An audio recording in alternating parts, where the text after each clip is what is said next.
All right, I think we can get started. If you can settle down. Good afternoon, everybody, and good day for those who are joining us online. It's a beautiful day in Ithaca. I hope we have a few more of this kind of good day.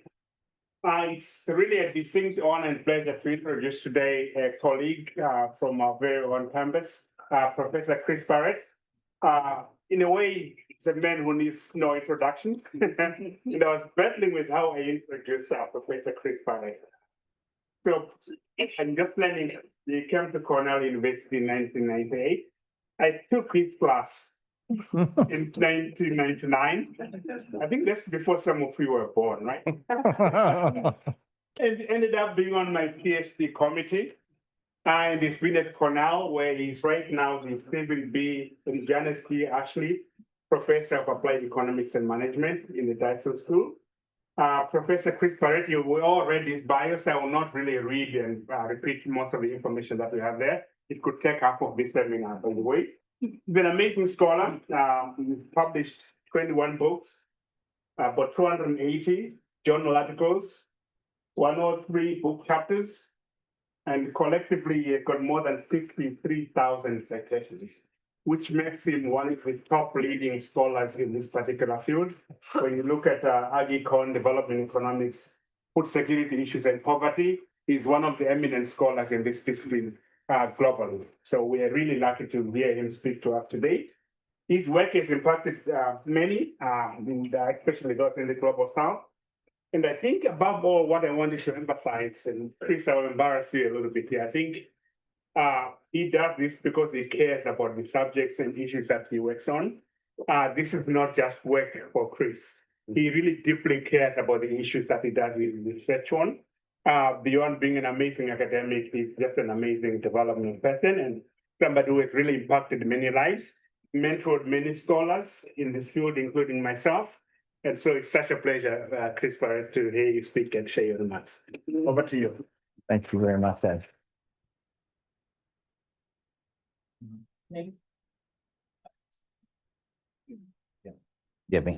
Thank you for the overly generous introduction, Ed. It's a pleasure to be back talking before this seminar. I was trying to figure out when I last actually spoke to this seminar, and if my records are right, it was about 16 years ago. So I think we're cycling back through. Please interrupt with questions or comments as we go. I know we've reserved the last 10 minutes for that, but I'm very happy. In fact, if there are questions of clarification, I far prefer you ask me when we're stuck and you're not quite sure what I'm talking about, than that you wait until much later on. Let's clear up any uncertainty as we go. So I'm going to talk today about something a number of us are thinking a lot about these days, which is how to take advantage of the fact that there are data becoming available at much higher frequency, by which I mean we talk to people, we ask people questions, or we observe something about them relatively frequently. Relative frequency here being like more than once every several years. In fact, I'll show you a very disturbing slide on survey revisit frequency in a few minutes. There's a lot of thinking going into how do we use data, how do we collect data, what are we using it for? Because data collection is expensive. And what I've been trying to do for quite a few years now is convince those who finance data collection that there's a really high return to going back to the same people frequently.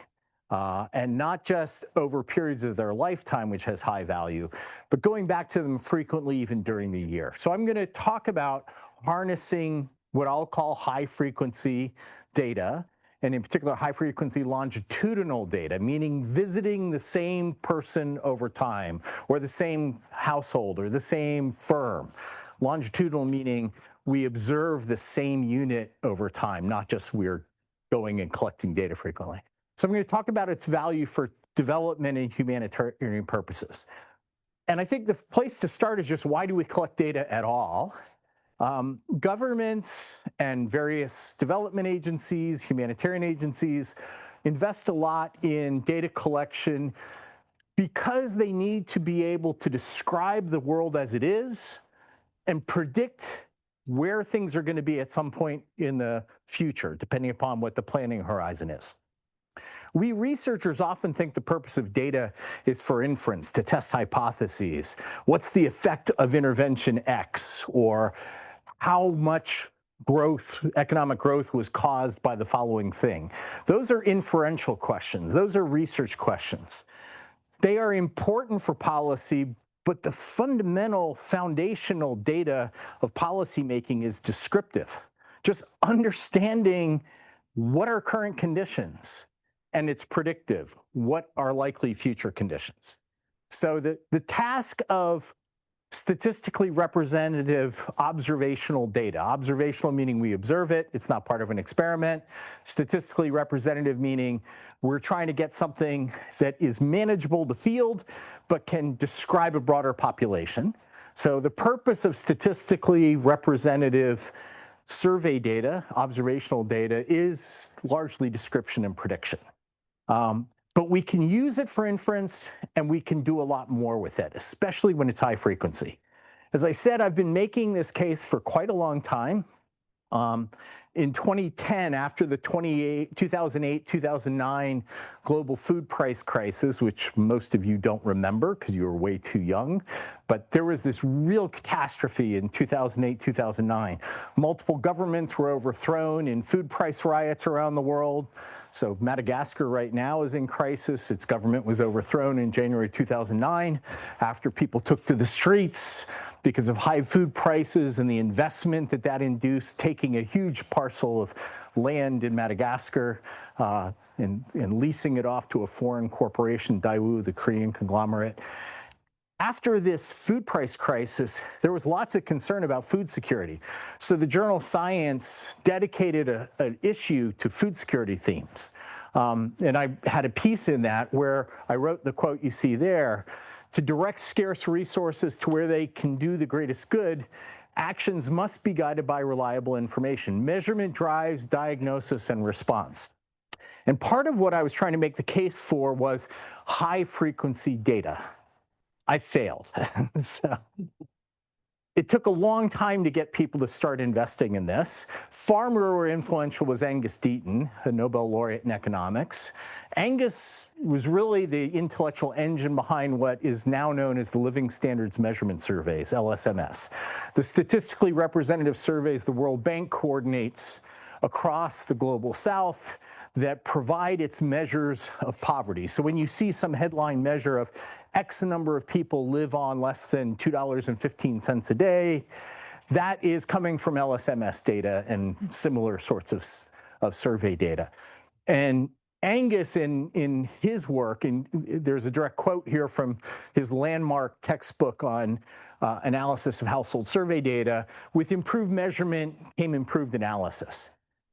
His argument for creating LSMS was the World Bank is investing a massive amount in a project trying to end world poverty. That was its stated objective in the late 1990s when this project began. It can't do it unless it knows the current state of the world. Where are people poor? Where do they live? What are their characteristics? Is there a difference between female-headed households and male-headed households? Households with livestock keeping occupations versus crop production occupations versus working in factories versus being unemployed. A lot of these things may seem kind of obvious to you, but most of what you think is obvious is based off of facts established by these sorts of data. And so these data help to lay the foundation for improved analysis, improved policy making. Not that all of it goes well, not that all of it is correct. Science proceeds by making mistakes that get corrected, but it has enabled advance. The current generation of real advances are coming from high frequency data, high frequency longitudinal data in particular. And the real reasons for this are four. The first is living standards are dynamic. Think of your own circumstance. How many of you are rich right now? How many of you want to be rich at some point in the future? Okay, a few of you are honest and are raising your hands. This is showing measurement error, right? You know, that people don't tell you the truth in surveys. And how many of you predict you're going to be rich in the future? Interesting, it's not the same hands going up. That's typical too. But the point here is that your current state is not your aspirational nor your expected future state. You expect your living conditions to be dynamic. That's probably why you came to school. You think you will improve your prospects for a good career by getting education today, investing today for an improved future. That's telling us something about your dynamics. So if living standards are dynamic, we understand dynamics best by following the same units over time. Because otherwise you're making very imperfect comparisons between different people at different stages. And there's lots of stuff you don't observe, so you're going to conflate things you didn't observe that differ between them with a change due to things you do observe, like how old are they or how much education did they get. So if living standards are dynamic, one thing we really need to understand, especially if we're concerned about things like poverty or food security or ill health, is when people aren't doing well, when people are poor, is that a transitory, a temporary condition, or is that a permanent condition? Do we expect their poverty to persist for a long time unless we do something? Or do we expect that they're naturally going to come out of it? Does anybody have any idea what the half-life of an American household in poverty was at the turn of the millennium in 2000?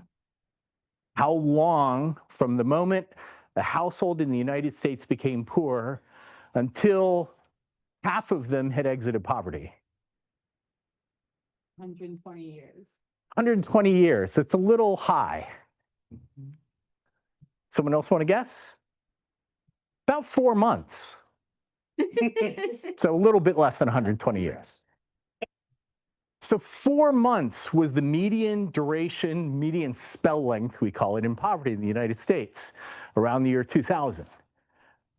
We don't even know what the median duration in poverty is among a lot of the rural poor communities I work in Kenya and Ethiopia and Madagascar, because we haven't yet observed half of the households poor in our initial surveys exiting poverty. That's a huge difference in living conditions. Is it fun to be poor in the United States today? No, it's miserable. My family was on social assistance. I was a grad student with multiple children. We were on WIC. We were very poor. We couldn't afford to go out. My wife and I would go out on dates by having friends babysit our kids, and we'd go to the local bookstore where they had a Scrabble game, and we'd sit at a table and play Scrabble, drinking a cup of coffee each. That was our big splurge for a date. That was all we could afford. It wasn't fun, but we also knew we were going to get out of that. That was temporary because I was a grad student. But a lot of these communities face much longer periods in poverty if we don't do something to resolve the structural conditions that trap them there. And that's what makes a difference. There's no particular reason. I was on WIC because I had young children. I wasn't eligible for any assistance as an able-bodied adult. But you don't need to help me while I'm a student. I'm going to get out of this. But people who have no prospect of escaping without some sort of intervention, we have different set of policy tools for them. So the first and basic reason for high-frequency longitudinal survey data is to be able to distinguish between those who are temporarily or transitorily poor, where it's not always clear you actually want to intervene, because you can make mistakes. By the time you figure out somebody's temporarily poor and you try to intervene, you've often sort of missed the window. But people who are chronically poor in the absence of some intervention will, by definition, remain poor in expectation. So that distinction matters a lot for targeting interventions. The second reason to have longitudinal data collection is seasonality. It's not so much true for those of us who have permanent jobs, especially permanent jobs at salaries rather than hourly work that might vary over the season. But in rural communities, seasonality is huge. By the way, there are a whole bunch of seats down here for those who are standing in the back, if you would like. Seasonality matters for two reasons. One, if we want to make inferences around chronic and transitory conditions, if we keep going back to the same household once every year or once every several years at the same time of year, we will miss an awful lot of what happens in between. Look at these two graphics that come from Helen Keller International data from Bangladesh. The upper one shows you what you would conclude about child wasting, meaning children have very low weight for their height. If you just looked at the same time each year, you'd see that over this couple of year period, these observations look like there's a little bit of increase in the prevalence of child wasting, but not a lot. But the underlying data show a very different story, this fourfold fluctuation within years in child wasting prevalence. So if we want to be able to figure out interventions at moments where kids are really vulnerable, and I'm going to come back to real world applications of this in a minute, we need to be collecting data at higher frequency than just every few years. If we collect just at the same moment of time, we will miss that seasonality. If we collected frequently, but not at the same moment in time, we will conflate seasonal changes for permanent changes. So we'll have a lot of difficulty in really figuring out what's going on in these underlying dynamics. So understanding chronic versus transitory and controlling for seasonality are two of the big reasons. Those have existed for a long, long time. The things that have changed that are making high frequency longitudinal data much more valuable relate to risk and uncertainty. The world is simply getting riskier. We talk about polycrises, and I'll use that term a couple of slides from now. When there's risk, when there's uncertainty, when things are changing, first, people behave differently. When you're faced with uncertainty, you have to adjust your decision making. I was talking with a PhD student today who's thinking about where to go for postdoctoral employment. He's not a US permanent resident or citizen, and sudden changes in immigration law in the United States are changing his decision making about where to go next year relative to what a year and a half ago he would have predicted. That is, in the microcosm, a universal phenomenon. We all change our behaviors in response to perceived changes in risk exposure. If you don't study high frequency data, it's really hard to measure risk accurately. So as we start to appreciate that people are going to respond, they'll take defensive actions, applying for jobs abroad rather than in the United States, because you're not sure if anyone will sponsor an H-1B visa now. That's an example of a defensive action where wouldn't have applied for those jobs before, now definitely applying for those jobs. Forgive the technical speak here for some of you. It means moments beyond the mean, variance and skewness, the volatility in something suddenly matter a lot to behavior and well-being. And this is where I start to get very technical. So if this doesn't make sense, check out for a moment and come back in a couple slides. If most of our statistical inference is based on assumption of stationarity, it assumes that as we are going in and drawing data, we're drawing from a distribution that never changes. Do you really believe that? Do you believe that nothing has changed in the last 12 months? Or the last 12 years? Climate change means weather patterns for farmers are fundamentally different looking forward than they were 12 years ago, 15 years ago, when they were looking forward. A farmer who doesn't figure that out and adapt is someone who won't be a farmer for very long because they're just not going to make it. So non-stationarity matters to our inferences, to what we expect to happen, to what we think works, to how we describe reality. But we can't figure out whether the underlying distributions are changing unless we measure frequently to track that sort of change. This is going to matter for using modern tools of statistics, as I'll come to in a minute. And then the last point, which is, I'll just fast forward through because it's a little more technical. Improved inference, answering the question of what works.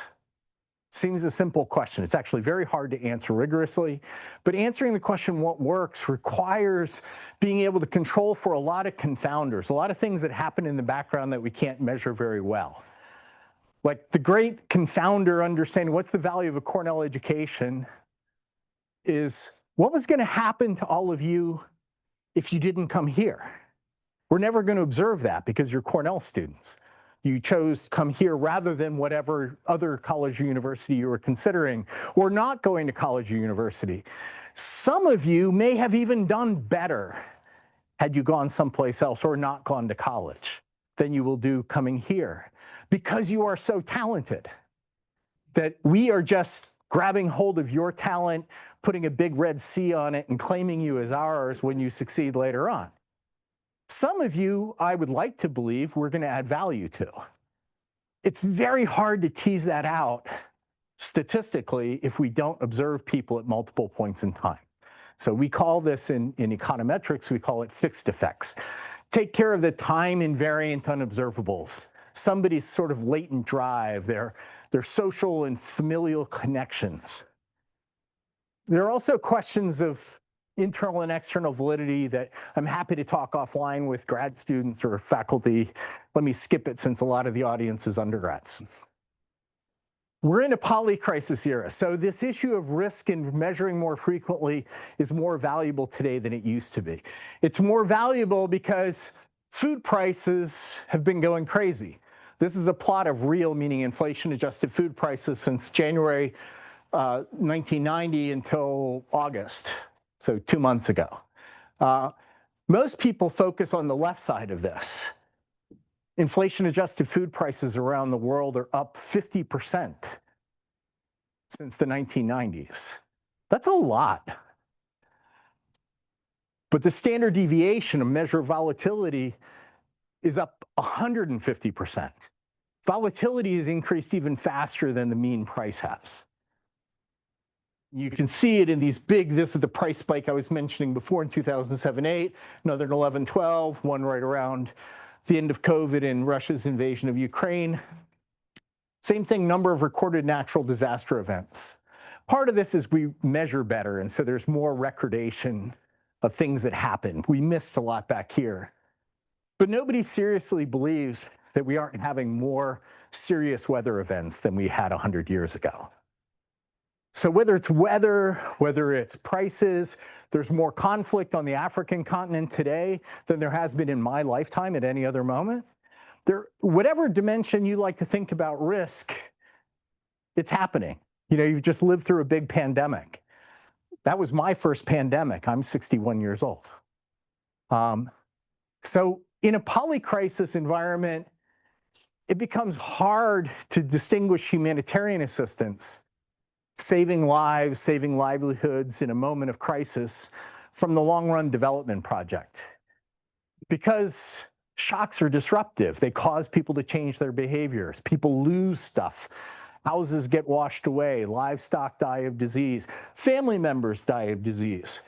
And when you have lots of shocks, the disruption to the long-run development process can be huge. So disentangling these becomes increasingly hard, and that's why there's a lot of enthusiasm around this concept of resilience over the last, really it took off here. It took off in 2007-8. You started to see a huge increase in use of this term among policymakers. This especially matters for those who hover on the edge of being trapped in chronic poverty, what some of us call poverty traps. I'm not going to go into the weeds, especially on interpreting a graphic like this. This comes from a paper that my colleague Mark Constas and I published a number of years ago, where we advanced a theory of resilience as it applies to development. But the whole idea was that people can bounce around. They can suffer shocks in this non-poor zone, and it's not a problem. My son is a Navy doctor. He earns a very good income. In case you didn't notice, the government shut down last night. He's not going to get a paycheck until they start to get around to letting the government operate again. He's going to suffer a shock from that. But he's a doctor. He makes a decent income. He's got savings. He'll bounce back quickly. They will pay him back pay when they finally get around to reopening the US government. He's in this zone where he can suffer a bunch of fluctuations, but isn't going to get trapped. Others, my daughter who's a social worker, if she goes, she has no savings. If she goes without pay for an extended period, she's hurting. Like that, and then she picks up the phone and says, "Mom and Dad, I can't make rent. Can you help?" And we don't want her to be homeless. So we set a little safety net to let her bounce back. And then going back to my son, an emergency room doctor, his job is to keep bad shocks from killing people. If you believe in emergency rooms, you're fundamentally believing that there are what technically we call absorbing states, points where in the absence of an intervention, people die. And if you intervene, you can fundamentally change their future trajectory. If you don't believe in poverty traps, I've challenged a couple of my economist colleagues who are skeptical about poverty traps. I've asked them to sign a pledge to never go to an emergency room. Because intellectually, you're saying I don't need an emergency room either. So you're intellectually inconsistent to say there aren't poverty traps, but we need emergency rooms. So the whole idea of a world that's getting riskier, we need to measure things more frequently, in part so we can figure out where are people in this space. How do we help people not collapse into a state of permanent poverty or worse, perishing? How do we help people recover? One of the best books on this that I know of was written by a Cornell graduate student, Anirudh Krishna, now a political science professor at Duke, called One Illness Away. He does these surveys across the world, India, Uganda, Kenya, Peru, North Carolina. And the common denominator across the experience over many years of families was households that suffered some catastrophic health shock get cast into poverty from which they can't subsequently escape easily. That the single biggest common denominator to why people become poor was illness or injury, some big health shock. What's the leading cause of personal bankruptcy in the United States? Medical bills. That's far and away the biggest reason why Americans declare bankruptcy, because they can't afford the cost of their medical care. So that's the sort of thing that casts people in the long run poverty. They go bankrupt. Those of you who are interested in research on this, a few of us edited a book on this 6 years ago. And my colleague Heather Schofield and I have a paper, a short conceptual paper on risk-based poverty traps out in review right now. So high frequency longitudinal survey data becomes especially important when we care about resilience, when there are all these shocks and we're worried that people can get thrust into long-run poverty or ill health or whatever it might be. Many times they go together. So the key here is a guy at IFPRI and I, Derek Hiddey, wrote this paper in 2015, so 10 years ago, calling for a multinational system of high-frequency longitudinal data collection sites. And this finally started to get through. It's starting to happen. The World Bank is now recasting the whole LSMS program around high-frequency data.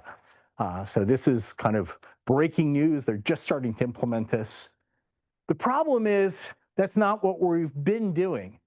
So people are trying to study resilience, but most studies, 224 studies, a group of us did an evidence synthesis on. Of those 224 studies, we could identify the claim to study resilience. Just 16% used any longitudinal data. So 84% had just one observation of people, yet they claim to describe what's happening over time to them. So doesn't make any sense. You can't really make any good inferences about that. And the vast majority of these were not high frequency. So we're still kind of flying blind on resilience programming. Let me skip through this slide. So one lure is skip surveys, just use satellites. How many of you have played with Earth observation remote sensing data? few of you. It's really cool stuff. I don't know about you. I get really jazzed by maps. I did as a kid, I still do. I find them very exciting. That's why I have a map up here. Although this is not a map I generated. This comes from this paper by Chris Ye and his colleagues, where they have this just mind-blowing statistic when you think about it very long, and this phenomenal graphic. They just look at all the consumption and wealth surveys in Africa and how long was it between them. And this map shows you that the really high frequency places, just 1 or 2 years between them, places like Egypt, Uganda, Zambia, that's 1 or 2 years. That's not high frequency. And how long is it before the average household gets revisited in a survey? In the United States, on average, each of us will get sampled once in our lives. In Africa, it's more than 10,000 years between survey revisits. You have to be exceptionally long-lived to get a second survey, unless it's meant to be longitudinal. So just the way we are presently operating, we're sort of not built to get longitudinal data. So the promise of satellite data, here you see the frequency of revisits per household by different satellite platforms, different remote sensing data streams we use right now. And when you get to the kind of the current generation, this actually is even more frequent now. This paper is 5 years old. The planet data, its revisit rate and its accuracy, 3-meter resolution, means you see every household on average daily. You can't figure out what's Christy eating for lunch. You have to ask her. You can't see that from space yet. But this is what excites people. We can suddenly get data at really high frequency, at really high resolution, so we can see sort of everybody all the time. And if you believe anything I've just said, that should be valuable. The problem is it's not. It's a siren song. It draws us in. We think we can do lots with it, and we can, but only if we have the survey data anchor it with. Because the things we care about, you can't see from space. You can't see if people are poor. You can't see if they're sick. You can't see if they're hungry. You can come up with some proxies that we think correlate with that, but you can't really do it. Machine learning models that use this huge ocean of data coming at us now can do lots of good prediction, but only when we have good training data. Without good training data for these models, they don't do well. And that non-stationarity problem that I described before, like climate change, poses real problems here. Because if I'm trying to train a model on 5-year-old data, but the world has changed since then, it's not going to predict particularly well. So we have a lot of examples of that. Let me skip this. And we don't do very well in the places we don't observe very often or frequently. So where we don't collect survey data, like in places prone to conflict, as data collectors, I manage teams that go collect data. I can't responsibly say, please go off to this village where there's active conflict and ask people questions. And by the way, keep your head down. I was horrified years ago. I've done long-term work in southern Ethiopia. Years ago, we'd had a session with all of our enumerator teams across this area of southern Ethiopia. And we went to drop a couple of them off at their work sites, their villages. And when we get to one of them in Karate, the enumerator hops out and one of his buddies comes out and hands him an AK-47 and a bandolier of bullets. And he's got, this is back in paper questionnaire days, he's got a stack of questionnaires under his arm and an AK-47 in the other hand. And I'm going, oh my God, what am I doing to this poor guy? There are deep ethical questions about collecting data in conflict zones.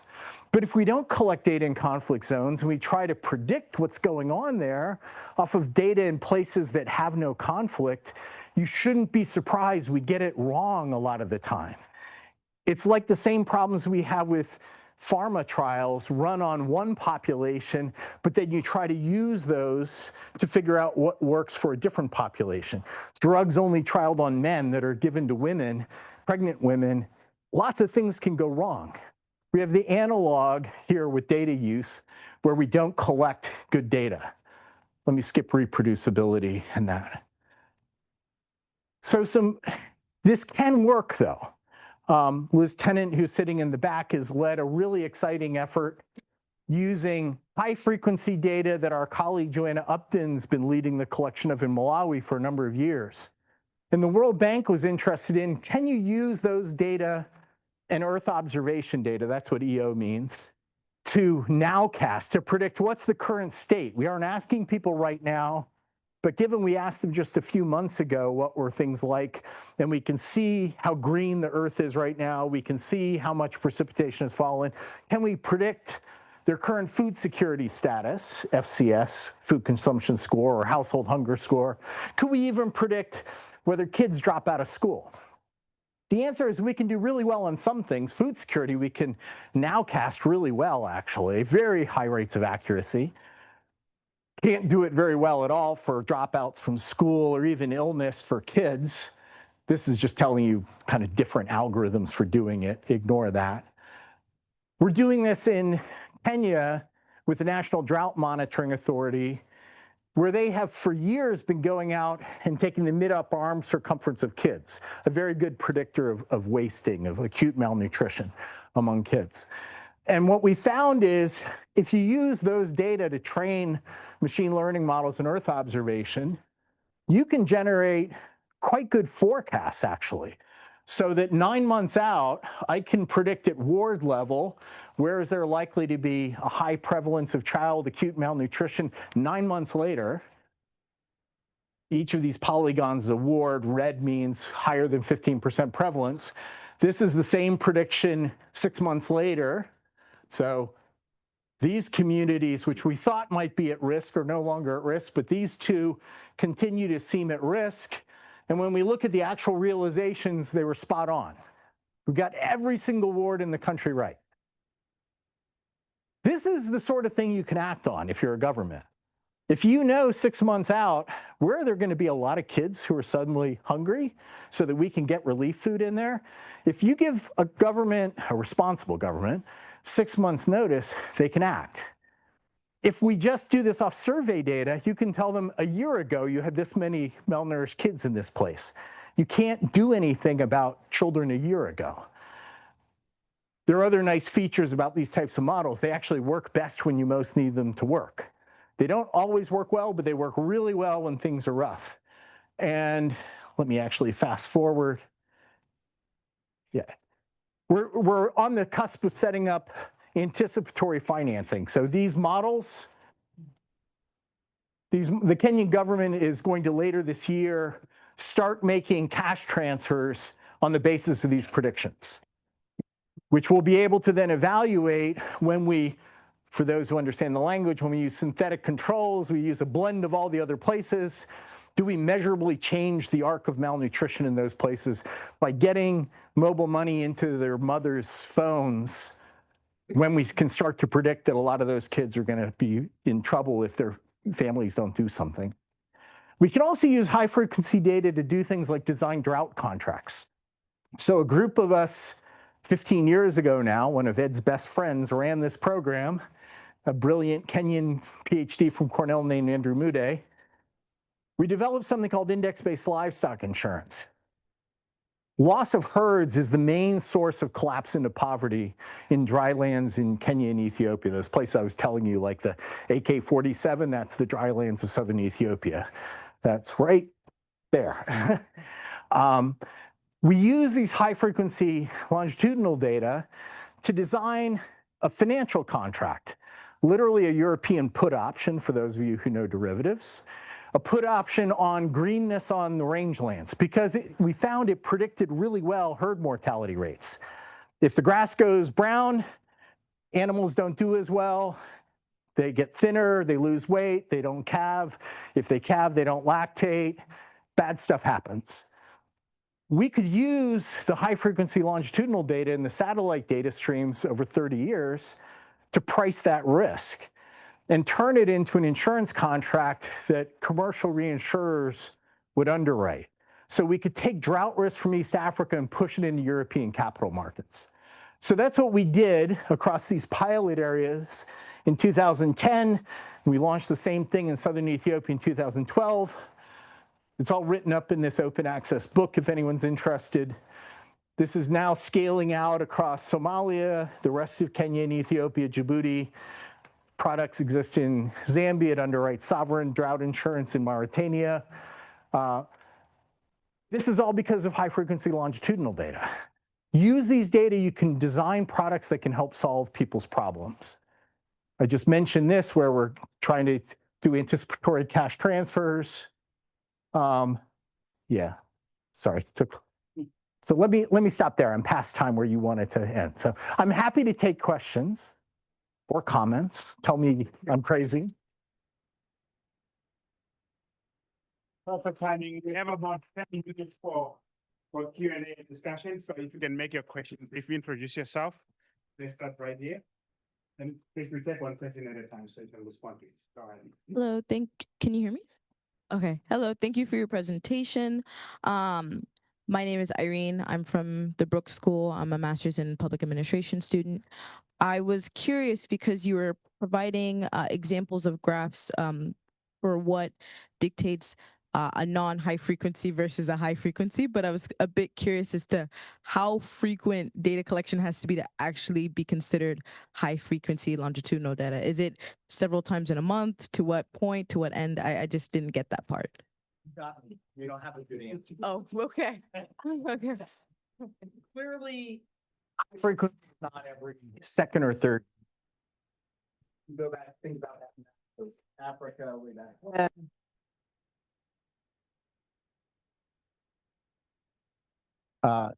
Right now we are doing well when we get every few years, we go back and run a nationally representative survey. Not the same household, just we run a survey every few years. And if they're really careful, they try to go back to the same households. That's not high frequency. I think the emerging consensus, although I'm speculating, is high frequency is at least quarterly, at least every 3 months. But there isn't a good definition. Thank you. Thank you. Thank you. Thank you so much for this presentation. I think it really opened up our minds to a lot of new things happening. My also very curious question is, what kinds of training data do you need to let these systems reliably measure like malnutrition, for example? I'm just curious to know what kinds of training data are needed. The short answer is a lot. These are very hungry models. Machine learning models are, forgive the technical, they're non-parametric models. So if we don't assume a lot of structure to the process, you need a lot of data to figure out exactly what's going on. So for example, that early warning system I talked about that we're now about to use for anticipatory cash transfers, we trained that on about 3 million observations of children's mid-upper arm circumference. And that's sort of borderline enough. You need a lot of data for that sort of thing. In the work Liz led that I showed you from Malawi, we have far less data than that, but we're not trying to predict things at quite the same resolution. But you still need big samples, like tens of thousands of observation at an absolute minimum. And more is much better, but more is costly. I was wondering about seasonality. That you have the graph there. Like for certain countries, it would be like too expensive to actually have like these instruments to run like every quarterly, maybe yearly. What will be like the options, for example, to get like a better picture of that? You were talking to interventions or for helping development.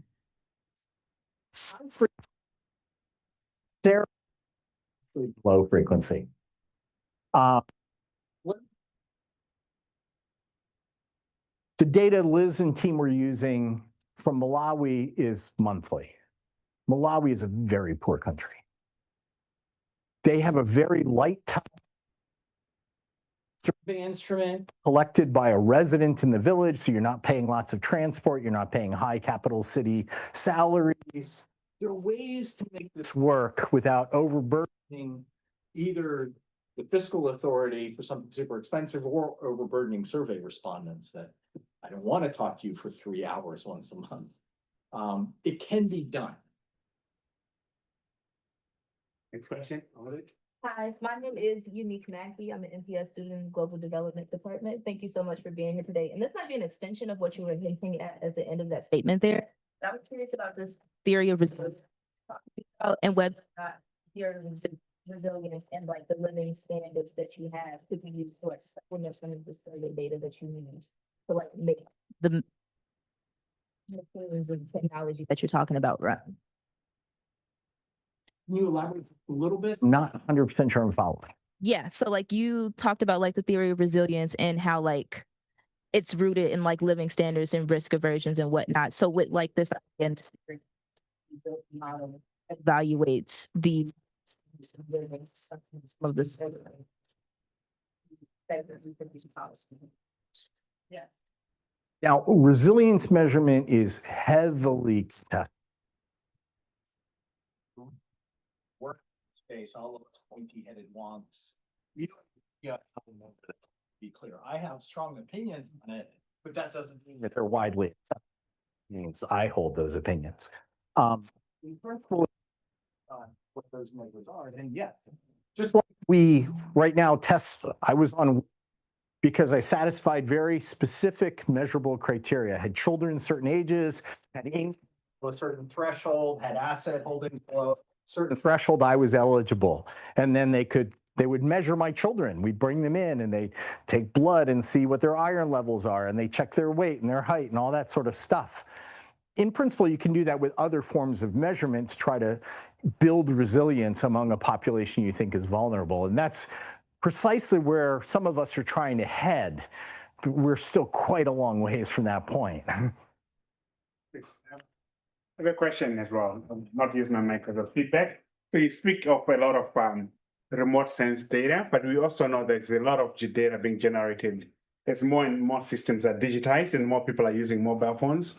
Would you speak more of that type of data that's being generated from people using more digital means that are generating data? Yeah, so call data records, as we refer to them, are another source of remotely sensed data, because every time you turn on your phone and it connects to a tower, it's registering your location. And so as long as we know a unique identity of that phone, we can track where it goes when from every time it pings a tower. And we use those data. We use those here in the US. My colleague David Just in the Dyson School has been using those to try to figure out optimal locations for food pantries in the southern tier. Because if we know particular communities have very high concentrations of food insecure people, and we can track where they go with their phones, you can figure out what routes along which are probably a lot of food insecure people traveling who are underserved right now, and you can locate them optimally. We can do similar things in the developing world. Indeed, the COVID response in Togo was designed by colleagues at UC Berkeley using call data records, where they figured out from call data records who's likely poor, and then they could push money out onto those phones. Those are also rich records. Mm-hmm. The main problem with call data records in very poor places, especially very poor rural places, is phone ownership and cell coverage. A lot of where I work in northern Kenya, as Ed knows, he's been up there, there's no cell reception and people are too poor to own even a really basic phone. So you're going to miss all of those people. Is there any questions from online audience? If not, I'll give the last voice to Benga. You had one more question? Yes. I'll ask you to just shout it out if there's no online questions. Yeah, sure. This came up while you were answering Ed's question, but it's about the privacy issues that like ethics around using these kinds of data, especially since we have tested them in some forest parts of. Great question. There are big ethics around data, as we're all starting to appreciate. It's around who we don't collect data from, but we make inferences and we subject them to things trained on other people's data that might not fit them. That example of drugs used on pregnant women, never tested on a pregnant woman, voluntarily at least. That's just dangerous. There's a lot of ethical problems with that. We have the same thing with data. If you don't collect data on people, it's a problem. But if you do collect data on people, it can be a problem too. You have to be very careful about de-identification so that as data are made available, you restrict who has access to data that you could identify with individuals. And when you do start to release data publicly, you aggregate it so people can't reverse engineer to figure out, oh, this is his call. The problem is when those collecting the data have incentives that run against that. Those of us in the research community are usually pretty good about de-identifying data and safeguarding privacy in individually identifiable information. But if I'm a social media provider and people will pay me to help them target ads, my incentives run against de-identification. That's where we have the problem. Is how do we set up protections that let us harness the power of high-frequency data, high-frequency longitudinal data, that especially that gets really down to individual level, and yet create some barrier to people's nefarious use of that data, where they're just manipulating you. My wife was commenting this morning as she's scrolling through an article, and our dog had peed on the rug the day before, and up pops an ad for urine buster in your carpet. This freaked her out because, she hadn't searched for it. We were just talking and she's like, how does my phone know that I was looking for this? We should all be freaked out. Thank you, Chris. Please help me. By the way,